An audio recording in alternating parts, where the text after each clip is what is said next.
오늘 우리에게 주시는 하나님의 말씀은 창세기 15장 1절부터 4절까지 말씀입니다. 저와 여러분이 한 절씩 교대로 읽어보도록 하겠습니다. 이후에 여호와의 말씀이 환상 중에 아브라함에게 임하여 이르시되 아브라함아 두려워하지 말라. 나는 네 방패요 너의 지극히 큰 상급이니라.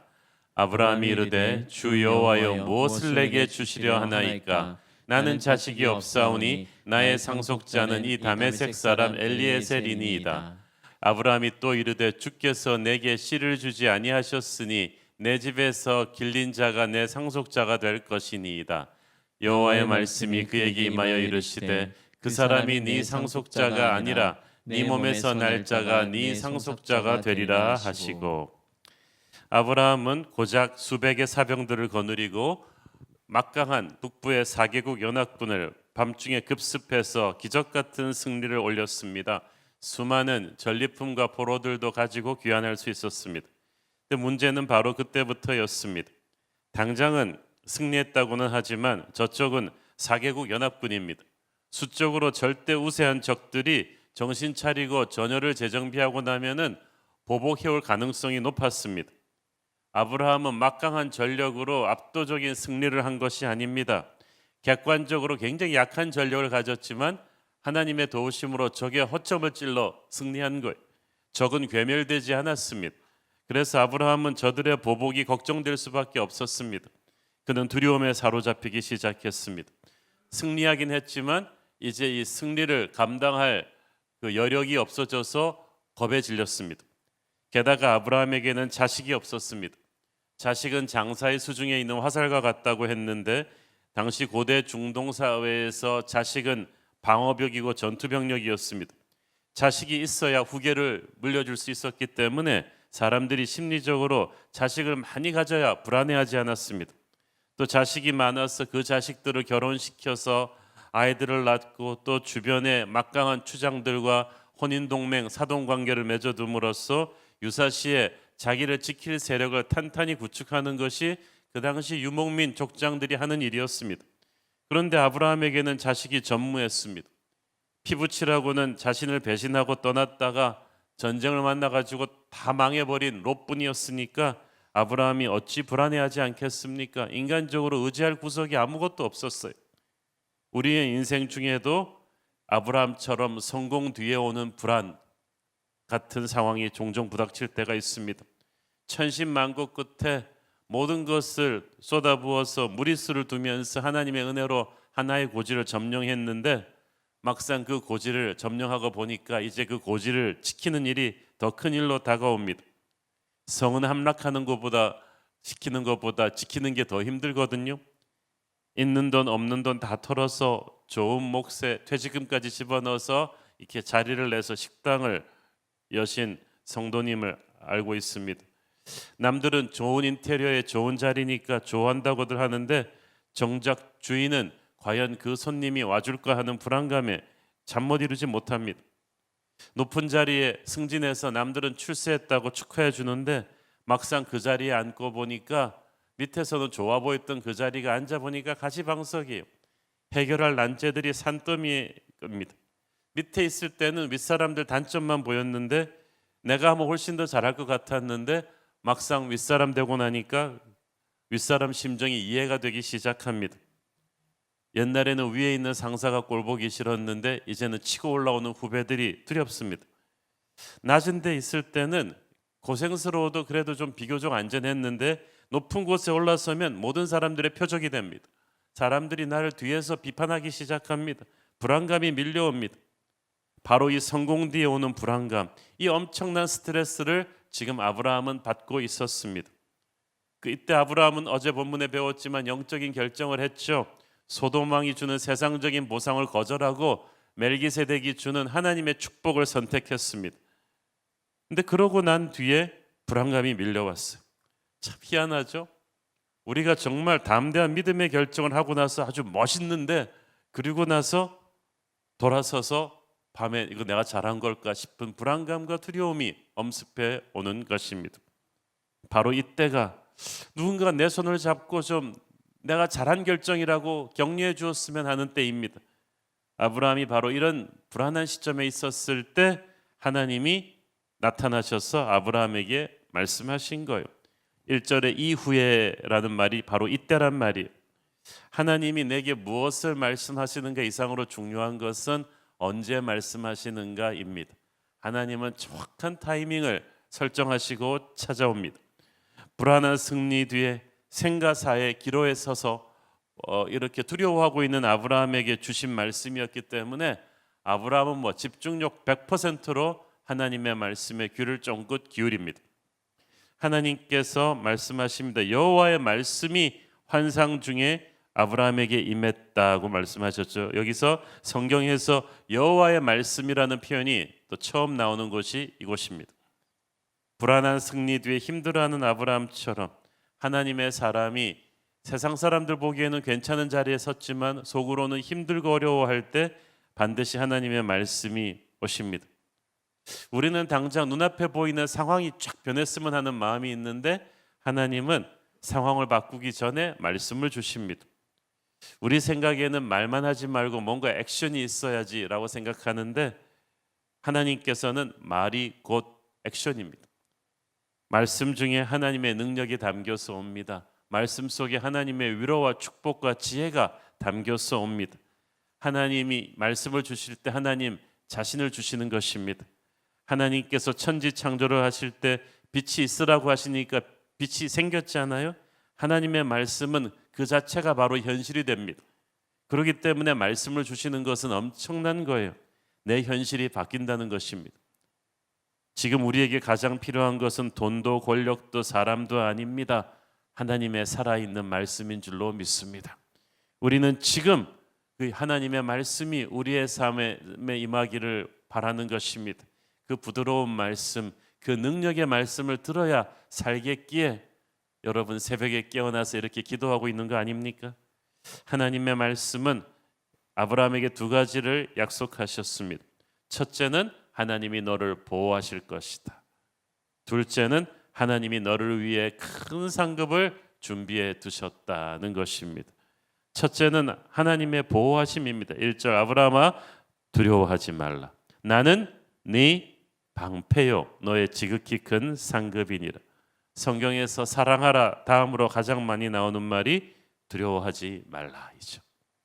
정신병의 증세도 그냥 공통분모는 두려움입니다. 높은 곳을 두려워하고 밀폐된 공간 두려워하고 어두운 곳을 두려워하고 시험당할 것 두려워하고 사람들 앞에 서는 것 두려워하고 창피할 것을 두려워하고 이 별의별 것들을 다 두려워하면서 살아갑니다. 그래서 정신 언어로 이걸 포비아라고 하죠. 이 두려움, 공포입니다.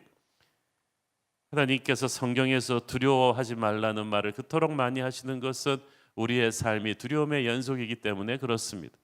믿음의 사람 아브라함도 100% 담대한 것은 아니었습니다. 믿음은 내가 100% 완성돼서 하는 게 아니라 두려움을 계속 극복해 나가는 과정인 거예요. 그러므로 여러분이 신앙생활하면서 여러 가지 현실적인 문제로 두려워할 때 부끄러워하지 마십시오. 믿음의 조상 아브라함도 계속 두려움과 싸우면서 이겨나갔습니다. 하나님께서 왜 두려워하지 말라고 하십니까? 하나님이 너의 방패가 되어줄 것이기 때문에. 방패란 화살과 돌을 막아주는 보호막입니다. 나를 향해 날아오는 공격의 화살들은 항상 있을 거예요. 내가 잘 되면 잘 될수록 더 있을 것입니다. 여러분이 성공하고 명예를 얻고 돈을 벌고 승진하면 여러분을 축하해 주는 사람보다 뒤에서 여러분을 시기하고 욕하고 끌어내리려 하는 사람들이 훨씬 더 많은 것이 이 세상이에요. 우리는 자신의 힘으로 우리를 지킬 수가 없어요. 누군가의 보호를 받아야만 합니다. 그래서 우리는 돈의 보호를 받으려고 합니다.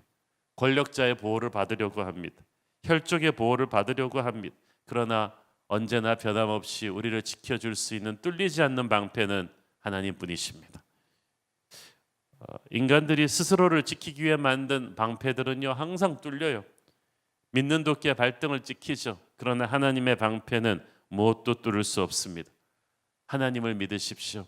그 하나님은 우리를 보호해 주십니다. 이사야 41장 10절 우리가 기도문 외듯이 한번 읽어보겠습니다. 시작. 두려워하지 말라. 내가 너와 함께함이라. 놀라지 말라. 나는 내 하나님이 됨이라. 내가 너를 굳세게 하리라. 참으로 너를 도와주리라. 참으로 나의 의로운 오른손으로 너를 붙들리라. 할렐루야. 제가 굉장히 좋아하는 말씀이에요. 적이 없어서가 아니라, 적이 약해서가 아니라 하나님이 함께 계시기 때문에 우리는 안전합니다. 그러므로 불안해하지 말고 두려워하지 말고 이 하루를 승리하시는 여러분 되기를 바랍니다. 둘째는 하나님의 축복이에요. 나는 너의 지극히 큰 상급이니라. 당시 고대 사회에서는 정복자는 모든 전리품을 취할 정당한 권리가 있었습니다.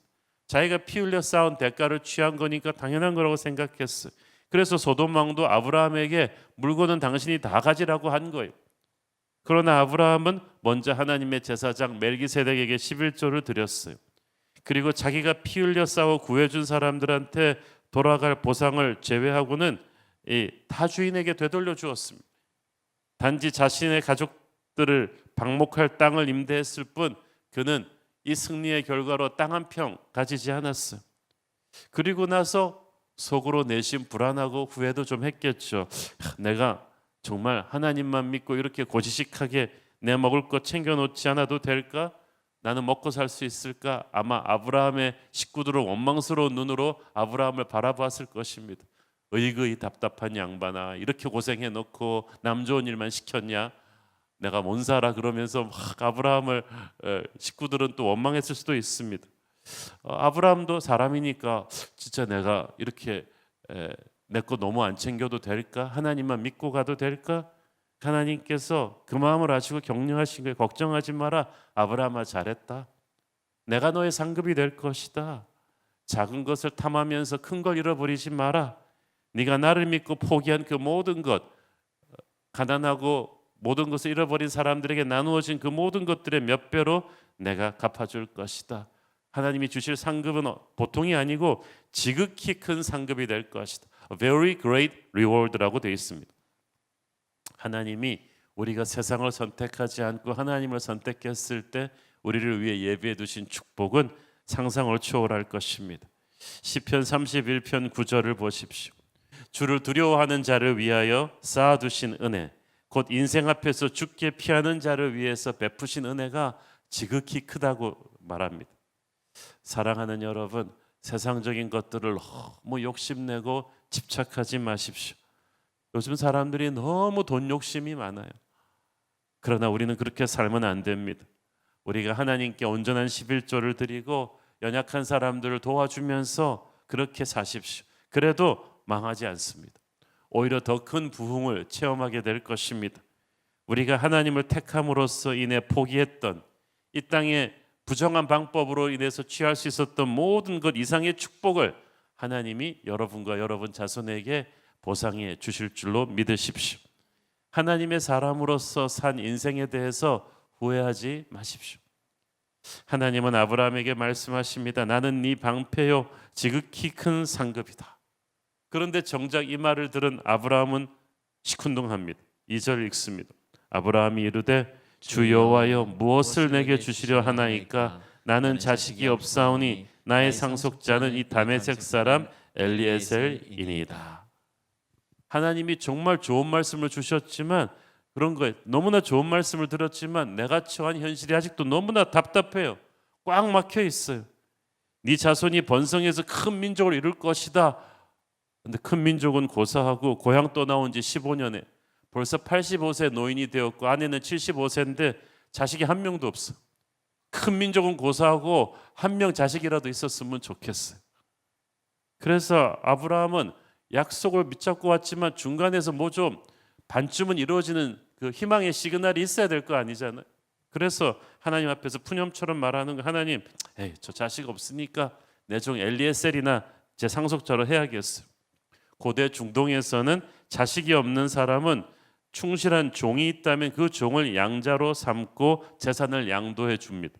그리고 자기의 노후의 삶을 그에게 의탁하는 관습이 있었습니다. 아브라함은 지금 자기도 이제 그 관습을 따라야겠다고 말하고 있는 것입니다. 우리가 비전의 말씀을 받았지만 현실적으로 당장 너무 풀리는 게 없으면 낙담합니다. 낙담한 사람의 특징은 그냥 적당한 선에서 안주하려고 합니다. 괜히 나섰다가 망신당하기 싫어가지고 그냥 주저앉고 조용히 살고 싶습니다. 아들이 안 주시니까 엘리에셀이라도 상속인으로 세워야겠다는 생각을 합니다. 3절을 보십시오. 아브라함이 또 이르되 주께서 내게 씨를 주지 아니하셨으니 내 집에서 길린 자가 내 상속자가 될 것이니이다. 좀 하나님을 원망하는 거죠. 하나님이 약속하신 자식을 주지 않았으니까 내 종으로라도 자식 대신으로 삼아야죠 뭐 하는 푸념입니다. 은근한 원망이죠. 우리도 하나님의 약속의 성취를 기다리다가 지치면 아브라함 같이 마음에도 없는 푸념을 하는 경우가 많습니다. 하나님의 오리지널 약속이 너무 더디게 이루어지니까 섭섭해가지고 그럼 저는 뭐 이거나 하고 살다가 그냥 늙죠 뭐 하는 수가 많지 않습니까? 진짜 아브라함이 엘리에셀을 상속인으로 삼고 싶었었겠어요? 근데 그게 아니라 자식을 주지 않으신 하나님께 대한 원망 같은 하소연입니다. 속으로 섭섭했기 때문에 마음에도 없는 얘기를 하는 거예요. 우리도 그렇습니다. 하나님이 약속을 이루어주시는 게 너무 더디면 속으로 섭섭해서 뭐 그러면 나 이러다가 그냥 살고 말죠 이렇게 푸념하는 거예요. 그러나 하나님은 마음에도 없는 이 차선책을 시큰둥하게 얘기하는 아브라함에게 명쾌하게 말씀하십니다. 4절 여호와의 말씀이 그에게 임하여 이르시되 그 사람이 네 상속자가 아니라 네 몸에서 날짜가 네 상속자가 되리라 하시고. 아브라함아 왜 마음에도 없는 말을 하느냐? 왜 약속이 더디 이루어진다고 해서 그 약속을 믿지 못하느냐? 그 사람 네 상속자가 아니다. 하나님께서는 새 약속을 주신 것이 아니라 오래전에 이미 아브라함에게 주셨던 약속을 다시 재확인시키십니다. 하나님의 때가 안 돼서 이루어지지 않았을 뿐이지 하나님은 약속을 반드시 지키실 것입니다. 조급해하고 답답해서 차선책으로 가지 말라는 거예요. 여러분, 혹시 여러분 중에 하나님의 약속을 기다리다 지쳐서 아브라함처럼 말도 안 되는 차선책을 마음에도 없는 말을 하면서 푸념하는 분이 계십니까? 그게 정말 여러분이 원하는 게 아니라는 것을 여러분도 알고 하나님도 아십니다. 이건 희망 고문이 아닙니다. 우리는 하나님의 신실하심을 믿고 하나님의 때가 아직 이르지 않았음을 믿고 오늘도 기다리며 그 약속의 신실하심을 선포하십시오. 괜히 입으로 그 약속을 힘을 빼지 마십시오. 하나님께서는 엘리에셀이 아닌 이삭을 반드시 주실 줄로 믿습니다. 기도하겠습니다. 주님 은혜를 감사합니다. 두려워 떨고 있는 아브라함에게 오셔서 나는 너의 방패가 될 것이요 지극히 큰 상급이 될 것임을 약속하시는 하나님, 오늘 두려워하는 우리에게도 오셔서 말씀하여 주십시오. 예수님 이름으로 기도했습니다. 아멘.